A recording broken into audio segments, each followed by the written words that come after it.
बता दिया। Hello dear students, MI agriculture YouTube channel में आप सभी का फिर से स्वागत है। और अपने वीड का जो मैटर कर रहे थे उसके बारे में अपने नेक्स्ट वीडियो आज अपलोड कर रहे हैं। तो वीड जो सब्जेक्ट था, थर्ड ईयर का कोर्स है, 311 का कोड है। तो वीड जो शब्द है उसके बारे में मैंने स्टार्टिंग से इसमें इंट्रोडक्शन के बारे में बताया था। उसके बाद में जो वीड है उसके जो करेक्टर्स हैं वो बताए थे। उसके बाद में जो नेक्स्ट वीडियो आई थी उसके अंदर मैंने बात की थी कि जो लॉजेज हैं या बेनिफिट्स हैं जो वीडियो इसके जो वीड के उसके बारे में डिस्कस की थी। जो वीड है अपना उसके अंदर धीरे धीरे अपने सिलेबस के अकॉर्डिंग धीरे धीरे अपने वीडियोज़ अपलोड कर रहे हैं। तो अपने 2-3 वीडियोज़ की आ चुकी है। अब अपने क्या देखना है, इसके अंदर जो वीड है शब्द अपना उसका क्लासिफिकेशन के बारे में आज मैं इस वीडियो के अंदर चर्चा करेंगे कि क्लासिफिकेशन इसका क्या होता है। तो मैं क्लासिफिकेशन की अगर बात करूं, क्लासिफिकेशन ऑफ वीड, तो जो वीड का जो क्लासिफिकेशन है वो करीबन 12 पार्ट के अंदर अपने इसको डिवाइडेशन में लेंगे। तो अपने स्टार्टिंग से देखते हैं। जो वीड का जो फर्स्ट क्लासिफिकेशन है उसका जो नाम है वो है लाइफ साइकिल के आधार पर। किसके आधार पर? लाइफ साइकिल के आधार पर, यानी अपनी बात करें जीवन चक्र के आधार पर, जीवन चक्र के आधार पर। तो सबसे पहले अपने जो लाइफ साइकिल है इसकी कि कितने पार्टों में डिवाइडेशन है। जो वीड है अपना, जो वीड जो है उसके अंदर लाइफ साइकिल के हिसाब से देखें तो 3 प्रकार के वीड होते हैं। 1 नंबर की मैं बात करूं तो एनुअल वीड होते हैं। 2 नंबर की बात करें बेनियल जो होते हैं। और 3 नंबर की अगर बात की जाए तो पेरेनियल होते हैं। यानी 1 वर्षीय होते हैं, द्विवर्षीय होते हैं और बहुवर्षीय होते हैं। सबसे पहले मैं 1 नंबर को अगर खोल के लिखूं तो 1 नंबर की बात की जाए तो 1 वर्षीय जो प्लांट्स हैं वो कौन कौन से हैं, यानी एनुअल जो प्लांट हैं उसके बारे में अगर बात करें तो जो एनुअल प्लांट है ये क्या करते हैं, एक ही ऋतु के अंदर उगते हैं और एक ही ऋतु में अपना क्या कर लेते हैं, ये जीवन साइकिल या अपना जीवन चक्र पूर्ण कर लेते हैं। इसका सर मतलब, यानी सपोज डेट ये क्या है, एक प्लांट है वीड का, ये उगा, उगने के बाद में ये क्या करेगा, पहले वेजिटेटिव पार्ट इसके होंगे, जैसे इसकी पत्तियां वगैरह ये फूल वगैरह अपना सेटअप करेगा। उसके बाद में इसमें सीड जो हैं वो बन जाएंगे, यानी ये एक ऋतु के अंदर ही क्या कर देता है, नेक्स्ट प्लांट को तैयार करने के लिए सीड का उत्पादन कर देता है, सीड का प्रोडक्शन कर देता है। तो वो प्लांट्स जो होते हैं उनको 1 वर्षीय के अंदर रखे जाते हैं। सर एक वर्षीय जो प्लांट्स होते हैं उनके कोई उदाहरण, यानी अपने बात करें 1 वर्षीय की तो ये 2 प्रकार के होते हैं। 1 नंबर की बात करूं तो खरीफ जो प्लांट्स हैं 1 नंबर, 2 नंबर होते हैं रबी जो प्लांट हैं, यानी रबी ऋतु के प्लांट और खरीफ ऋतु के प्लांट। यानी अपने कह सकते हैं ये रबी के अंदर भी उगते हैं और खरीफ ऋतु के अंदर भी उगते हैं। और उगने के बाद में ये क्या कर लेते हैं, एक ही सीजन के अंदर क्या कर देते हैं, ये सीड का प्रोडक्शन कर देते हैं। उन प्लांट्स को क्या कहा जाता है, 1 वर्षीय प्लांट के नाम से जानते हैं। 1 नंबर की बात करें तो खरीफ जो है उसके अंदर 1 नंबर आता है जंगली चौलाई, ठीक है, 1 नंबर उदाहरण हो गया। इसके बाद में अपने बात करें जैसे मकोई हो गया तो मकोई, लटजीरा एक वीड का ही नाम है। तो ये जो वीड है ये पहले अपने फर्स्ट वीडियो के अंदर जो पहले आई थी, प्रीवियस वीडियो, उसके अंदर अपने मैं बात कर ली थी। ये जो वीड्स है ये उसके अंदर अपने आ चुके हैं। इसके बाद में अपने बात करें तो जो रबी के जो प्लांट्स के हैं वो है, 1 नंबर की बात करूं तो कृष्ण नील बहुत मोस्ट माना जाता है। 1 नंबर कृष्ण नील हो गया। और बथुआ हो गया, बथुआ एक होता है, खरबथुआ भी होता है, ठीक है। यानी अपने बात करें जो खरीफ ऋतु के हैं वो जंगली चौलाई, मकोई या लटजीरा, ये क्या हैं, खरीफ ऋतु के हैं। रबी की अगर बात करूं तो कृष्ण नील, बथुआ, खरबथुआ, ऐसे जो वीड हैं ये क्या करते हैं, अपना पहले वेजिटेटिव पार्ट अपना प्रोग्रेस करते हैं, उसके बाद में ये क्या कर देते हैं, सीड का प्रोडक्शन कर देते हैं। यानी ये एक ही ऋतु के अंदर उगकर अपना सीड का प्रोडक्शन कर देते हैं। उनको क्या कहा जाता है, 1 वर्षीय प्लांट के नाम से जाना जाता है। 2 नंबर की अगर मैं बात करूं तो द्विवर्षीय, कौन से, द्विवर्षीय बोल दो या बेनियल प्लांट बोला जाता है इनको। जो द्विवर्षीय प्लांट है ये क्या करते हैं, पहले ऋतु के अंदर क्या करते हैं, ये वेजिटेटिव ग्रोथ करते हैं। वेजिटेटिव जब ग्रोथ इनकी कंप्लीट हो जाती है उसके बाद में नेक्स्ट ऋतु के अंदर ये क्या कर देते हैं, अपना सीड का प्रोडक्शन करते हैं और नेक्स्ट प्लांट तैयार करने के लिए ये सीड को दे देते हैं आगे नेक्स्ट। यानी उन प्लांट्स को क्या कहा जाता है, द्विवर्षीय प्लांट कहते हैं। यानी फर्स्ट जो इनका सीजन है वो वेजिटेटिव पार्ट है और नेक्स्ट ये क्या करते हैं, 2 नंबर सीजन के अंदर क्या कर देते हैं, सीड का प्रोडक्शन कर देते हैं, यानी सीड जो है अपना उसको दे देते हैं। यानी ये जो है फर्स्ट ऋतु, ये है सेकंड ऋतु। यानी जो 2 ऋतुओं के अंदर जो काम कंप्लीट करते हैं उनको द्विवर्षीय प्लांट या द्विवर्षीय वीड का नाम दिया जाता है। अपने बात करें द्विवर्षीय में सर कौन कौन से उदाहरण आते हैं, अगर एग्जाम्पल की मैं बात करूं तो इसके अंदर आता है एक तो जंगली, एक आता है जंगली गाजर, एक आता है जंगली गोभी। यानी जो ये वीड हैं ये क्या करते हैं, पहले अपनी वेजिटेटिव पार्ट का प्रोग्रेस करते हैं, उसके बाद में सीड का प्रोडक्शन करते हैं। उन वीड को क्या कहा जाता है, द्विवर्षीय वीड के नाम से जाना जाता है। इसके बाद में एक होता है 3 नंबर की, अगर मैं बात करूं तो बहुवर्षीय, बहुवर्षीय प्लांट या इनको बोलते हैं पेरेनियल वीड के नाम से जानते हैं इंग्लिश के अंदर। अपने बात करें बहुवर्षीय की, बहुत से अपने स्पष्ट पता चल रहा है कि बहुत दिन, यानी ये क्या कर लेते हैं, 2 या एक से अधिक ऋतुओं में क्या करते हैं, वेजिटेटिव ग्रोथ पूरी करने के बाद में ये सीड का प्रोडक्शन करते हैं। यानी अपनी बात करें कि पहले ये ऋतु में जब उगते हैं उसमें क्या करते हैं, ये वेजिटेटिव ग्रोथ करते हैं और नेक्स्ट में क्या कर लेते हैं, ये सीड का प्रोडक्शन करते हैं, वो भी धीरे धीरे करते हैं। इनको क्या कहा जाता है, बहुवर्षीय कहा जाता है। इसका दूसरा नाम अगर मैं लूँ तो अगर दूसरे नाम की अगर बात करूँ तो इनको बहुमुखी भी प्लांट कहा जाता है, बहुमुखी प्लांट के नाम से भी जाना जाता है। यानी इनको बहुमुखी कह सकते हैं या बहुवर्षीय भी कह सकते हैं।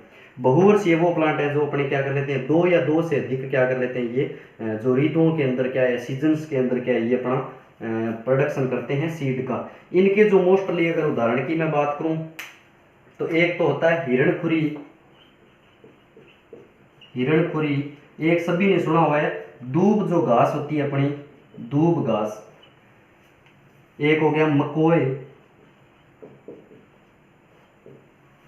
अपने बात करें हिरणखुरी की, दूब घास की, मोस्टली मकोए माना जाता है, इतना इंपॉर्टेंट नहीं है इसके अंदर। हिरणखुरी और दूब घास का जो मोस्ट उदाहरण है ये क्या है, बहुमुखी का है या आप कह सकते हो इसको बहुवर्षीय प्लांट का है। यानी अपने कह सकते हैं जो हिरणखुरी है वो क्या करती है, पहले साल में ये क्या करती है, उगती है और सेकंड ऋतु के अंदर क्या कर लेती है, अपना वेजिटेटिव ग्रोथ करती है और थर्ड क्लास में क्या कर लेती है, ये अपना सीड का प्रोडक्शन करती है। यानी अपने कह सकते हैं ये कम से कम 1 या 2 ऋतुओं के हिसाब से क्या है, अपने सीड का प्रोडक्शन करती है। उनको क्या कहा जाता है, हिरणखुरी या दूब घास का नाम दे सकते हैं। ये उदाहरण अपने मोस्टली मान सकते हैं। यानी अपने जीवन चक्र अगर देखें, यानी लाइफ साइकिल अगर वीड का देखें तो 3 प्रकार का है, मोस्टली मैंने नोट कर दिया है बोर्ड के ऊपर। अपने पहले बात करें तो एनुअल जो प्लांट्स होते हैं वो क्या होते हैं, 1 वर्षीय प्लांट होते हैं। उसके बाद में अपने बात करें द्विवर्षीय की, तो जो द्विवर्षीय वो भी हैं और बहुवर्षीय यानी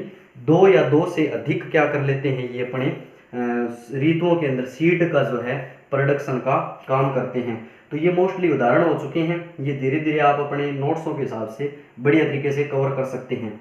इसके बाद में जो नेक्स्ट इसका क्लासिफिकेशन आता है वो आता है स्थिति के आधार पर, यानी सिचुएशन के आधार पर। कई वीड ऐसे हैं कि कहीं पे भी उग जाते हैं, कई ऐसे हैं जो पर्सनली क्रॉप के अंदर ही उगते हैं, कई ऐसे वीड हैं जो मोस्टली जो ऋतु है उस ऋतु के हिसाब से उगते हैं। इस प्रकार के जो वीड होते हैं उनको स्थिति का नाम दिया जाता है, यानी सिचुएशन के आधार पे वो वीड उगते हैं। 1 नंबर जीवन चक्र के आधार पे मैंने बता दिया आपको। इसके बाद में अपने नेक्स्ट बात करेंगे जो स्थिति है या सिचुएशन है, सिचुएशन के आधार पे जो वीड उगेंगे उनको क्लासिफिकेशन के अंदर अपने देखेंगे धीरे धीरे। तो ज़्यादा ये हार्ड नहीं है सिस्टम, आराम से समझने वाली चीज़ है, कहीं समस्या नहीं है ज़्यादा। अगर मैं 2 नंबर पॉइंट की, उसको ए नंबर हो गया जीवन चक्र के आधार पे, अब बी नंबर को अगर उठाऊं तो उसको लिखेंगे अपने स्थिति के आधार पर, या अपने कह सकते हैं इसको सिचुएशन के अकॉर्डिंग या सिचुएशन के आधार पर। इसमें 1 नंबर की मैं बात करूं तो इसके अंदर आता है निरपेक्ष खरपतवार। किसका नाम आता है? निरपेक्ष। यानी अपने निरपेक्ष जो वीड हैं उनके उदाहरण अगर देखें तो जो बथुआ है, सत्यानाशी है, वो सारे किसके हैं? निरपेक्ष के हैं। बथुआ, सत्यानाशी, ठीक है, ये जो है वो वीड के अपने फसलों के अकॉर्डिंग ही, सीजन के अकॉर्डिंग ही उगते हैं, उनको निरपेक्ष का नाम दिया जाता है। यानी बथुआ हो गया, हिरणखुरी हो गया, सत्यानाशी हो गया, और लिख लेते हैं कृष्णनील हो गया, सत्यानाशी हो गया। ये जो सारे सीड हैं ये क्या कर लेते हैं? सिचुएशन के आधार पर निरपेक्ष खरपतवार कहलाते हैं। 2 नंबर की बात करें तो 2 नंबर आता है सापेक्ष। कौन सा? सापेक्ष खरपतवार। जो सापेक्ष खरपतवार है वो कौन से होते हैं? जैसे अपने बात कर लेते हैं सापेक्ष खरपतवार की, जैसे अपने गेहूं की बुआई की हुई है किसी फील्ड के अंदर, और गेहूं के साथ में जब अपने बुआई कर रहे थे तो गेहूं के साथ सरसों का सीड मिल जाता है, कई बार कोई अन्य फसल का जो वीड मिल जाता है, अन्य किसी प्रकार का सीड मिल जाता है और वो ग्रो हो जाता है। जैसे ये अपना फील्ड था किसका? गेहूं का। इसमें गेहूं बुआई की हुई थी अपनी, और इसमें क्या उग गया? सरसों का सीड उग गया। किसका?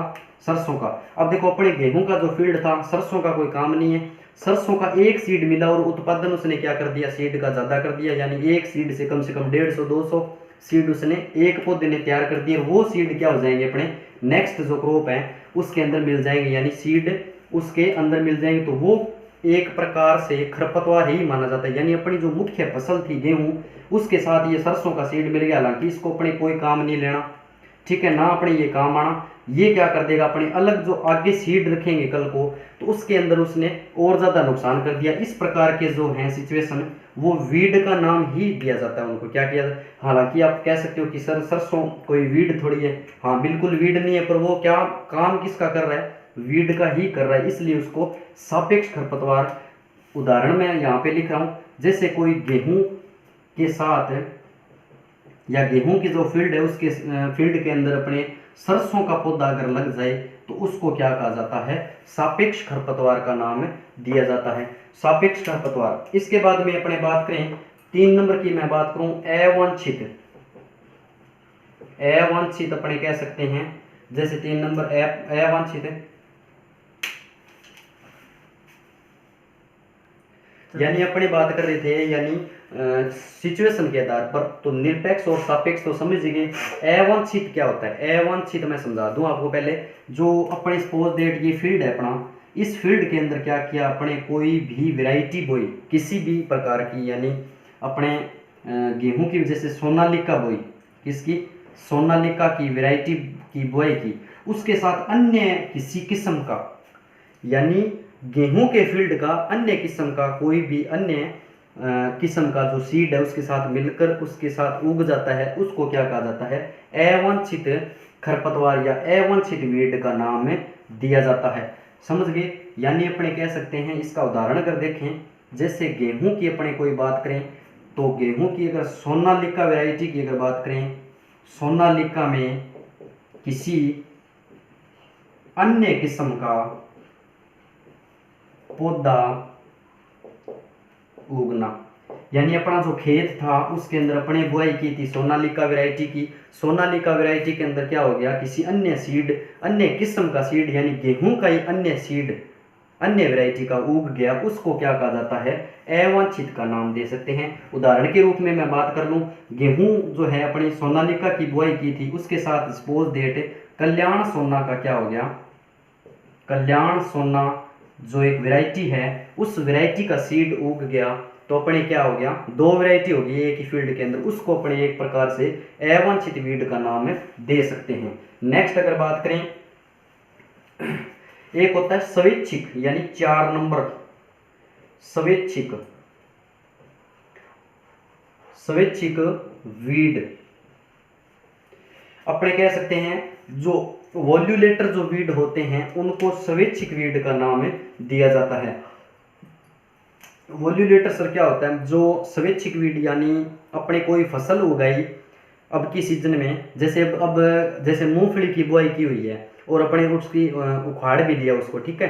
तो अब सीजन चल रहा है मूंगफली का, तो मूंगफली जो उखाड़ ली उसके बाद में नेक्स्ट जब सीजन आएगा अपना, उसके अंदर कुछ बुआई करेंगे, गेहूं वगैरह कुछ अपने बुआई करेंगे, उसके अकॉर्डिंग उसमें कुछ पौधे क्या उग जाते हैं, मूंगफली के भी उग जाते हैं। यानी वीट के साथ ग्राउंडनट के पौधे उगना क्या कहलाता है, एक प्रकार से स्वैच्छिक वीट का नाम है दिया जाता है।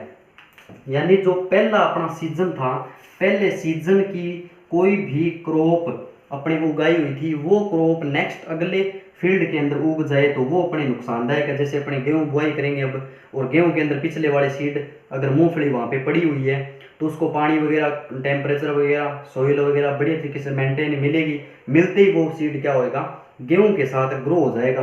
तो वो अपने जो गेहूं है उसको क्या कर देगा, खराब करने का काम करेगा, यानी वो स्वैच्छिक वीट कहलाते हैं। मैं यहाँ पे उदाहरण के रूप में लिख लूं, यानी वीट के साथ क्या हो जाना, वीट के साथ ग्राउंडनट का उगना, यानी गेहूं के साथ क्या उग जाना, मूंगफली का उग जाना क्या कहलाता है, स्वैच्छिक वीट कहलाता है। एक बार थोड़ा सा रिवाइज कर देता हूं, अपने बात कर रहे हैं वीट का क्लासिफिकेशन। एक प्रकार था जीवन चक्र के आधार पर, वो 3 प्रकार थे उसके, 1 वर्षीय, द्विवर्षीय और बहुवर्षीय, कहीं समस्या नहीं। नेक्स्ट जो पार्ट था वो था स्थिति के आधार पर, यानी सिचुएशन के आधार पर, सिचुएशन के आधार पर देखें तो एक था निरपेक्ष, एक था सापेक्ष, कहीं कंप्लीट नहीं, कोई दिक्कत नहीं इसमें।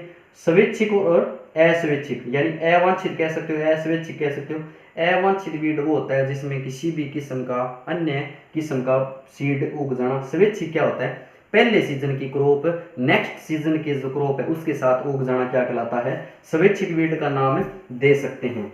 इसके बाद में अपने नेक्स्ट बात करेंगे जो अपनी क्लासिफिकेशन है अपना वीड का, इसके अंदर सी नंबर जो पार्ट है उसकी बात करूं मैं, तो एक होता है, सभी का सुना हुआ है, बीज पत्र के आधार पर कितने प्रकार है सर, ये बताने वाली बात है।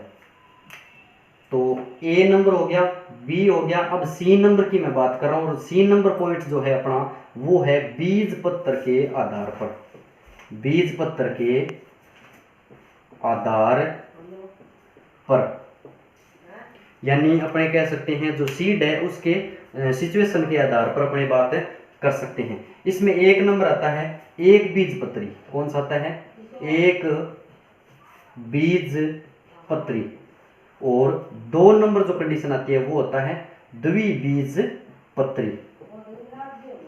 यानी जो अपने इसको एक सिंपल भाषा में अगर समझे, एक बीज पत्री क्या होता है और द्विबीज यानी मोनोकोट और डाइकोट क्या होता है। मोनोकोट वो होता है जो एक ही पार्ट होता है, और डाइकोट में सीड के 2 पार्ट खुल जाएं, आराम से 2 पार्ट खुल जाएं, उसको द्विबीज पत्री के नाम से अपने जानते हैं। इसके उदाहरण अगर मैं मोस्टली देखूं, एक जो बीज पत्री है उसका हुआ है, एक तो बात करें अपने मोथा, दूब घास, ठीक है, यानी एक बीज पत्री 1 नंबर हो गया मोथा, 2 नंबर की बात करें दूब घास, जंगली जई। इस प्रकार के जो उदाहरण हैं, जो ये हैं सीड, वो किस प्रकार के हैं, एक बीज पत्री के प्रकार माने जाते हैं। मैं द्विबीज पत्री की अगर बात करूं तो 1 नंबर की बात की जाए तो बथुआ हो गया, खरबथुआ हो गया, हिरणखुरी हो गया, यानी अपने बात कर रहे हैं द्विबीजपत्री, यानी डाइकोट की बात कर रहा हूं मैं। द्विबीजपत्री कौन से होते हैं, जैसे बथुआ हो गया, खरबथुआ हो गया, हिरणखरी हो गया, जंगली चौलाई हो गया।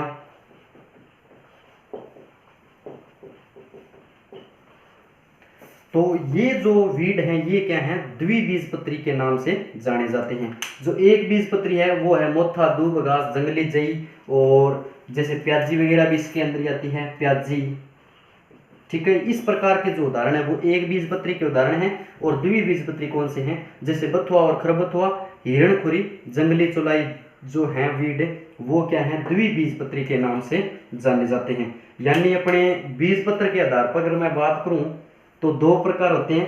1 नंबर की बात की जाए तो मोनोकोट, 2 नंबर की बात की जाए तो डाइकोट। मोनोकोट कौन से होते हैं सर, मोनोकोट वो होते हैं जो मतलब एक सिंगल पार्ट होता है। द्विबीजपत्री सिंपल भाषा में समझाने के लिए बता रहा हूं मैं, बाकी इसके बहुत सारे ऐसे डिफरेंस होते हैं, कहीं समस्या नहीं है। यानी द्विबीजपत्री को अपने दो पार्ट के अंदर जो सीड खुल जाए उसको द्विबीजपत्री के नाम से जाना जाता है। इसके बाद में मैं बात करूं, अगर ए हो गया अपना, बी हो गया, सी हो गया, अब मैं बात कर रहा हूं डी पार्ट की। यानी डी पार्ट की अगर बात की जाए तो मैं बात करूं आवास या स्थिति के आधार पर। यानी कुछ ऐसे वीड हैं जिनका मुख्य आवास माना जाता है कि वो जिस प्रकार की कंडीशन मिलेगी उसी के अकॉर्डिंग वो ग्रो होंगे। यानी उनका एक प्रकार से वो आवास है, या उनका एक प्रकार से अपने घर कह सकते हैं, यानी अपने इसके हिसाब से अपने इनको नाम दे सकते हैं। तो जो आवास या स्थिति के आधार पे है उसके बारे में बता रहा हूं। एक नंबर की बात करूं तो इसमें आते हैं जलीय,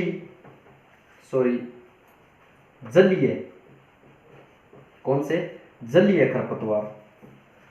कई ऐसे वीड हैं जो जल के अंदर ही उगते हैं, जल के अंदर ही रिप्रोडक्शन करते हैं, जल के अंदर ही अपना सीड का प्रोडक्शन कर देते हैं, यानी वो जलीय खरपतवार कहलाते हैं। जो जलीय खरपतवार हैं वो इस प्रकार के हैं, जैसे अपने नाम सुना होगा हाइड्रिला, इसका मोस्टली उदाहरण माना जाता है हाइड्रिला। अगर कहीं नाम आ जाए कि हाइड्रिला किस प्रकार का खरपतवार है तो वो जलीय खरपतवार है। यानी हाइड्रिला क्या है, जल के अंदर ही उगता है, जल के अंदर ही उसका लाइफ साइकिल कंप्लीट होता है। इसके बाद में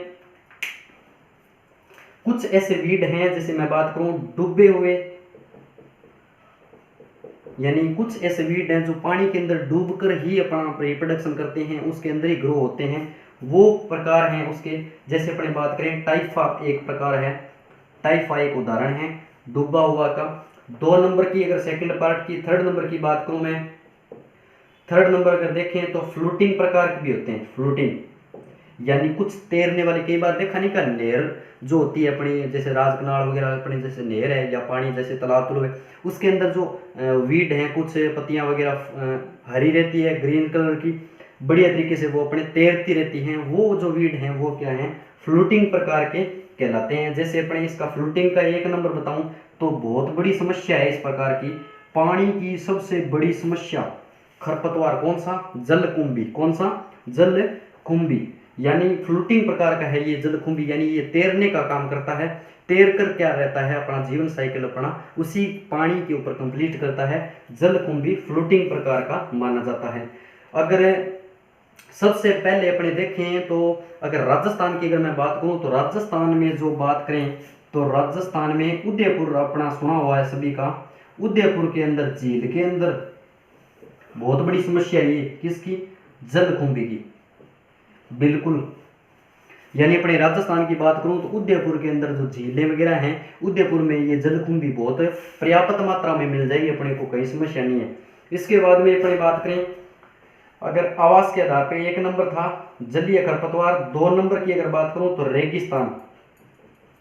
कौन सा सर, रेगिस्तान जो खरपतवार हैं, यानी जो रेतीली मिट्टी के ऊपर उगते हैं वही रेगिस्तान खरपतवार कहलाते हैं। जैसे अपने बात करें नागफनी हो गया, सुना हुआ है नागफनी, अरे बाड़ बूड़ बनाने के लिए अपने नहीं लगाते क्या, जैसे अपने खेत वगैरह हैं उसके चारों तरफ बाड़ बनाने के लिए, उसकी रक्षा करने के लिए नागफनी का यूज करते हैं। वो जो नागफनी उदाहरण है वो रेगिस्तान का एक मुख्य खरपतवार है माना जाता है, नागफनी, ठीक है। इसके बाद में 1-2 उदाहरण और बताएं तो जड़बेरी भी इसका है। जैसे अपने वो जड़बेरी किसको बोलते हैं सर, अरे छोटे वाले बेर वाली वो जड़बेरी नहीं होती क्या, वो ये बाड़ के रूप में यूज की जाती है। जैसे नागफनी हो गया, जड़बेरी हो गया और जवासा हो गया। कौन सा, जवासा, ये भी एक वीड है। यानी नागफनी, जड़बेरी और जवासा जो तीनों उदाहरण है वो किसके हैं, रेगिस्तान खरपतवार कहलाते हैं। ये तीनों जो हैं वो रेगिस्तान खरपतवार हैं, रेगिस्तान यानी डेजर्ट कह सकते हो, डेजर्ट खरपतवार कहलाते हैं। कौन से, नागफनी और जड़बेरी और जवासा। जलीय कौन से हैं, जैसे डूबे हुए कुछ टाइफा वगैरह होते हैं, फ्लोटिंग प्रकार, जैसे जलकुंभी जो होती है वो फ्लोटिंग प्रकार की होती है। यानी अपने डी तक पहुंच गए, और डी जो है वीड का पार्ट माना जाता है, तो डी मान रहा हूं मैं इसको, डी के हिसाब से चल रहा हूं। तो उसके अंदर 2 प्रकार पढ़ने अपने को, एक तो पढ़ लिया जलीय और रेगिस्तान खरपतवार। अब इसको मिटो रहा हूं मैं एक बार, और इसके अंदर और पढ़े अभी डी के अंदर। तो अपने जलीय और रेगिस्तानी देखें और भी हैं इसके अंदर, तो मैं बता रहा हूं आपको धीरे धीरे। टाइफा वगैरह, हाइड्रिला वगैरह, ये जो उदाहरण है ये जलीय हैं, और नागफणी, जड़वेरी और जवासा जैसे उदाहरण हैं वो किसके हैं, रेगिस्तान खरपतवार कहलाते हैं। अब इसके बारे में नेक्स्ट अगर बात करें तो कुछ ऐसे वीड हैं जो क्या कर लेते हैं, क्रॉप के ऊपर उगते हैं, यानी क्रॉप लैंड। यानी मैं 3 नंबर की बात कर रहा हूँ, 1 नंबर जलीय हो गया था यहाँ पे, 2 नंबर यहाँ पे रेगिस्तान हो गया था। अब मैं 3 नंबर की बात कर रहा हूँ क्रॉप लैंड के ऊपर। क्रॉप लैंड जो है वो जैसे अपने बात करें, जैसे बथुआ हो गया, अरे जहाँ पे अपने फसल लेते हैं ना, उस फसल के अंदर जो वीड होते हैं वो क्रॉप लैंड कहलाते हैं, कहीं समस्या नहीं। प्याजी हो गया, बथुआ हो गया, खरबथुआ हो गया, कृष्ण नील हो गया, बहुत सारे वीड हैं जो दूब घास, ये सारे उदाहरण किसके हैं, ये क्रॉप लैंड के ही माने जाते हैं। अब इसके बाद में बात करें 4 नंबर की, लॉन वीड, यानी अपने कह सकते हैं जैसे बाजारों के अंदर क्या होता है, पारक पुरक होते हैं, क्या होते हैं, पारक होता है, उसको क्या कहा जाता है, लॉन कहा जाता है। तो पारकों के अंदर जो वीड होते हैं उसका एक मुख्य उदाहरण बता रहा हूं मैं, लीपिया नाम का एक वीड आता है, लीपिया। जो ये लीपिया है ये मुख्यतः किस में होता है, लॉन वाली जो है जैसे पार्क वगैरह हैं उसी स्थान पे ये होते हैं, उन वीड को क्या कहा जाता है, लॉन वीड का नाम दिया जाता है।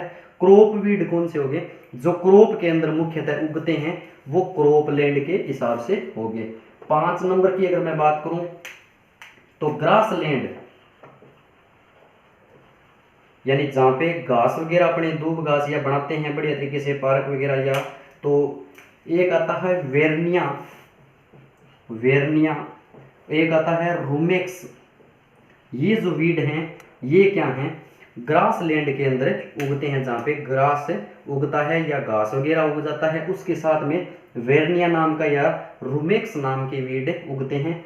लॉन आपको बता ही दिया, जहाँ पे पार्क वगैरह होते हैं वहाँ पे लीपिया नाम का एक मुख्य उगता है वीड। और क्रॉप लैंड हो गया बथुआ, प्याजी, खरबथुआ, हिरणखुरी, सत्यानाशी, सब सारे वीड जो क्रॉप के अंदर मुख्यतः उगते हैं वो क्रॉप लैंड के हिसाब से जाने जाते हैं। अब इसके बाद में अपने एक सेकंड, तो अपने जो कर रहे थे वीड क्लासिफिकेशन है उसके अंदर यहाँ तक पहुंचे अपने डी में। अब मैं बात करूं क्लासिफिकेशन, नेक्स्ट क्लासिफिकेशन की, ई नंबर की, तो प्रजनन के आधार पर, सॉरी, यानी अपने प्रजनन या कह सकते हैं रिप्रोडक्शन के आधार पर अगर देखें तो 3 प्रकार होते हैं। एक होता है सभी जानते हैं बीज द्वारा, कुछ ऐसे वीड हैं वो क्या है, बीज के द्वारा ही उगते हैं। कुछ ऐसे वीड हैं जो वेजिटेटिव ग्रोथ करते हैं, यानी यहां लिख लेता हूं वेजिटेटिव ग्रोथ, ठीक है। और कुछ ऐसे वीड हैं जो क्या कर लेते हैं, सीड के द्वारा भी उग जाते हैं, और अगर उनको सिस्टम और मिल जाए वेजिटेटिव पार्ट के हिसाब से भी वो उग जाते हैं, यानी वेजिटेटिव ग्रोथ के हिसाब से भी वो उग जाते हैं। कुछ ऐसे वीड हैं जो सीड के द्वारा ही उगते हैं और कोई उसका माध्यम नहीं होता। कुछ ऐसे वीड हैं जो पत्तियों द्वारा भी हो जाते हैं, जड़ द्वारा भी हो जाते हैं, तने द्वारा भी हो जाते हैं। कुछ ऐसे वीड हैं जो खुद जो वीड का जो कुछ भी पार्ट मिल जाए उसको वेजिटेटिव ग्रोथ के हिसाब से वो करते हैं। कुछ ऐसे वीड होते हैं जो क्या कर लेते हैं, सीड प्लस वेजिटेटिव ग्रोथ दोनों के माध्यम से भी वो हो सकते हैं, यानी वो सीड अगर लग गया तो सीड के माध्यम से हो जाएंगे, और उसको अगर कोई वेजिटेटिव पार्ट भी मिल जाए तो भी वो अपना ग्रो कर लेगा। बीज द्वारा की अगर मैं बात करूं तो सब प्रकार के अगर बीज देखें तो उदाहरण मैं बता देता हूं बेटा।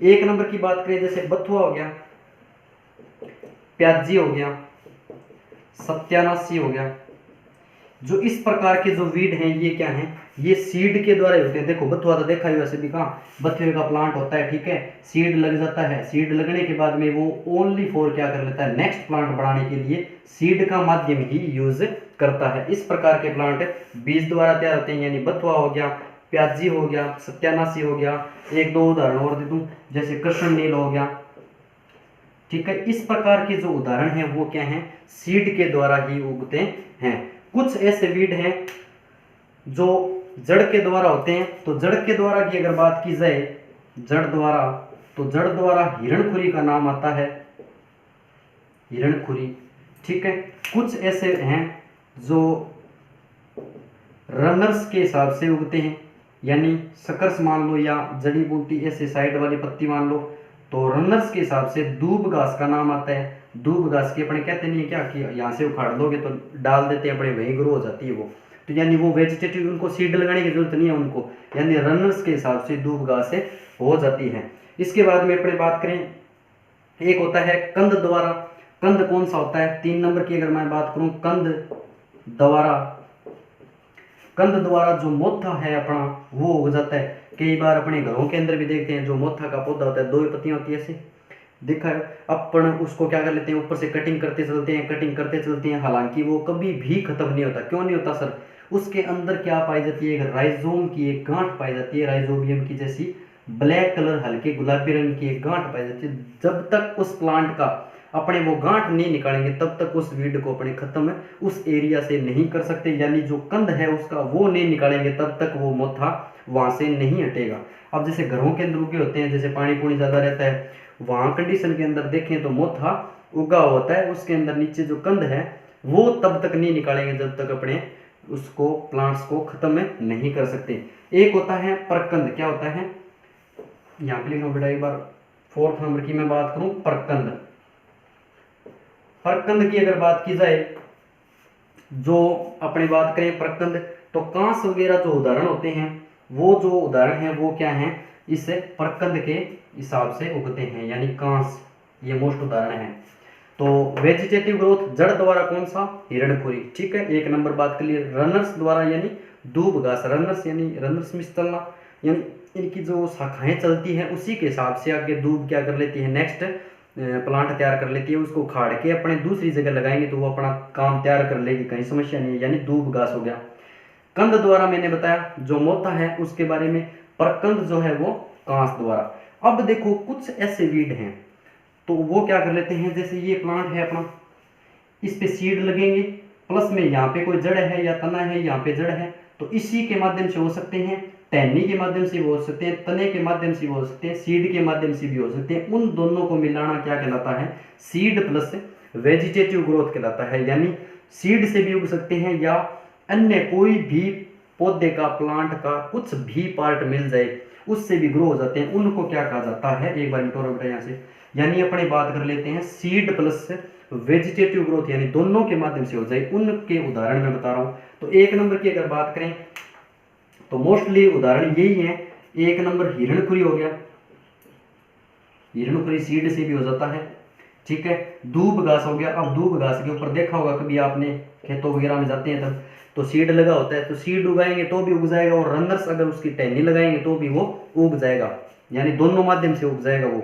यानी हिरणखुरी हो गया, दूब घास हो गया, मोथा हो गया। सर ऐसे कैसे?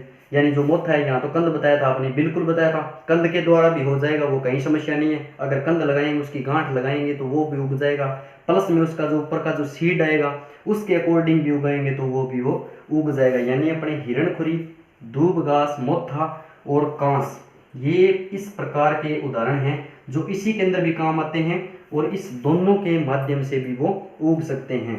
यानी इनके ऊपर अगर सीड आ जाए चारों के ऊपर तो ये सीड के द्वारा ग्रो हो जाते हैं, कहीं समस्या नहीं। प्लस में अगर इनको परकंद या रनर्स या मोथा अगर कंद के द्वारा या कांस जो परकंद है उसके हिसाब से उगाएंगे, यानी इनका किसी का परकंद लेंगे, किसी का वल्लभ लेंगे, किसी का रनर्स लेंगे, किसी का कुछ लेंगे, अलग अलग पार्ट्स अगर पड़े लें प्लांट के तो उसके हिसाब से उगाएंगे तो भी ये उग जाएंगे। तो और भी इसके बहुत हैं, क्लासिफिकेशन इतना बड़ा है कि मैं एक वीडियो के अंदर इसको पूरा या कंप्लीट नहीं करवा सकता, और एक के अंदर करवाना भी नहीं चाहिए, क्योंकि इतनी मतलब जो पॉइंट्स हैं वो बहुत ज़्यादा समझने वाले पॉइंट हैं, ऐसे नहीं है। जैसे इनके उदाहरण मोस्टली इनके हर पॉइंट के उदाहरण आगे याद रखने पड़ेंगे, हर पॉइंट के उदाहरण आगे याद रखने पड़ेंगे। उदाहरण अगर याद रखोगे तब भी अपने इसको क्लासिफिकेशन को बढ़िया तरीके से अपने कवर कर सकते हैं। वरना अगर ये चीज़ याद कर ली यहाँ से कि जी 1 वर्षीय होता है, द्विवर्षीय होता है, बहुवर्षीय होता है, ठीक है, लाइफ साइकिल के आधार पे तीनों के अगर उदाहरण नहीं याद है तो कहीं कोई बात बनी नहीं, यानी आधा अधूरा काम हो जाएगा। यहाँ पे अपने बात करें अगर स्थिति के आधार पे बात करें तो अगर ये चीज़ याद होगी अपने के क्रॉपलैंड में उगते हैं जी, वहाँ लोन में उगते हैं जी, ग्रास लैंड में उगते हैं जी, अलग अलग उगते हैं, पर उनके अगर उदाहरण याद नहीं किए तो कहीं समस्या, वो तो बिल्कुल ही क्लियर हुआ नहीं।